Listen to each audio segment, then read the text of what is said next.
"Don't open the door." That was the first warning. It wasn't a joke or some random advice. It was scratched into the basement floor, deep and uneven. But Clara and Mark didn't see it until it was far too late. The house was at the end of a quiet street, its paint peeling and faded. It wasn't the kind of place that caught your eye, but for Clara and Mark, it was perfect. The price was shockingly low, which the realtor explained as an eager-to-sell situation. With their first baby on the way, saving money was their top priority. Clara touched the wooden railing as she walked upstairs. "It's got charm," she said, trying to convince herself as much as Mark. "It's got something," Mark replied, glancing at the warped floors and water-stained ceilings. Even so, they signed the papers that day. The house was theirs. It was that same night when they found it. After hours of unpacking, Clara went to the basement to grab a toolbox.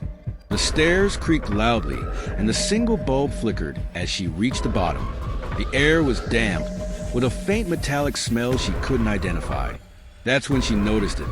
A small wooden door, painted gray to blend into the walls. It was no more than 4 feet tall, and they hadn't seen it before. "Mark," Clara called out. "Yeah," came his muffled reply from upstairs. "Did you notice this door?" "What door?" Clara's unease grew as she walked closer. The door didn't have a handle, just a rusted keyhole.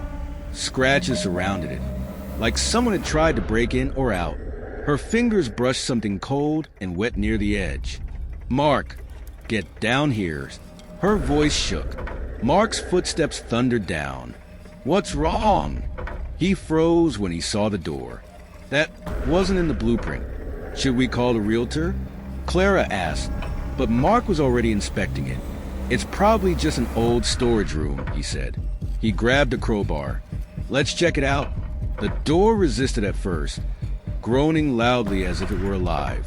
Then, with a crack, it broke open.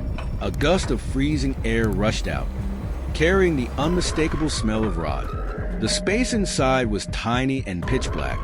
Clara used her phone's flashlight. What they saw turned her stomach. The walls were lined with shelves, each holding jars filled with murky liquid. Inside were what looked like small bones, teeth, and chunks of flesh. Some jars had faded labels. Subject number 4, 1938. Others were blank. In the center of the room stood an antique mirror. Its glass was warped and cloudy, the frame carved with grotesque, twisting figures. When Clara looked into it, her reflection didn't feel right. Her eyes seemed darker, her face warped, like the mirror was showing her something she didn't want to see. "What the hell is this?" Mark whispered. "Close it," Clara said quickly. "We shouldn't have opened it." Mark hesitated but agreed. Together, they pushed the broken door shut and nailed a piece of plywood over it. That night, Clara couldn't sleep. The image of the jars and the eerie mirror haunted her. Every sound in the house seemed louder, sharper. Then, at 3 a.m., she heard it. Scratching. The noise came from the basement. "Mark, wake up." Clara shook him awake. What is it?" he mumbled. "Listen." They stayed silent, and the sound came again.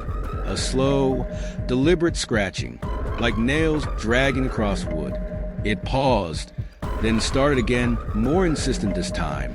"It's probably mice," Mark said, though his voice wavered. "Mice don't scratch like that," Clara said. Mark grabbed a flashlight and headed to the basement, Clara following closely. The scratching grew louder as they approached the sealed door. It wasn't faint anymore. It was desperate, furious. "See? It's just," Mark started, but his words stopped as the plywood bulged outward, as if something inside was trying to escape. Mark pressed his hand against the wood, and the scratching stopped instantly. The air around them went still. It felt wrong. They bolted the basement door and hurried upstairs. But they both knew something was down there. The next few days were a blur of strange events. The lights flickered constantly. A rotting smell filled the house, no matter how much they cleaned. Worse, whispers started. Soft, indistinct voices seemed to come from the walls. Clara started seeing shadows. Once, she thought she saw a figure at the foot of their bed, staring at her. When she blinked, it was gone, but the feeling of being watched stayed. "We need to leave," she told Mark. "We can't," he replied, frustration in his voice. "We spent everything on this house. Where would we go?" That night, the choice was made for them, but a loud crash jolted them awake at midnight. The sound came from the basement. This time there was no scratching, just silence. Heavy, suffocating silence. Mark grabbed a bat. "Stay here," he told Clara, but she refused. Together, they crept downstairs. The plywood over the door was gone, shattered into pieces. The door hung open, swaying slightly. A deep, guttural noise came from inside. "Is someone there?" Mark called, his voice trembling. There was no answer, but the mirror inside began to glow. Shapes moved within it. At first, they were unclear, but soon, faces appeared. Dozens of them, all pressed against the glass, their mouths open in silent screams. One of the faces looked exactly like Clara. Mark dropped the bat. "Run," he whispered. Before they could move, the mirror's surface rippled like water. A hand emerged. Its fingers were long, ending in claws. Then came an arm, and finally, a creature stepped through.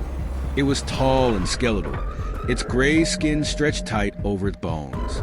Its face was blank except for a wide, lipless grin. It tilted its head, studying them. Then lunged forward, they ran upstairs, slamming the basement door. But the creature was faster.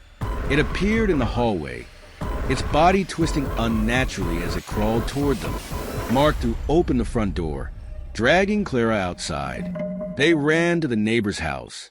When they looked back, the creature was standing on their porch, watching. Then it melted into the shadows and disappeared. That night, the house burned to the ground. Clara and Mark never returned. Later, they learned the house had a dark history. Decades ago, the owner was an occultist who used the basement mirror as a portal to another realm. People had disappeared, their remains never found. The lot remains empty, but locals say lights flicker there at night. Sometimes, faint scratching can still be heard. If you ever move into a house and find a strange door in the basement, do one thing: leave. Immediately,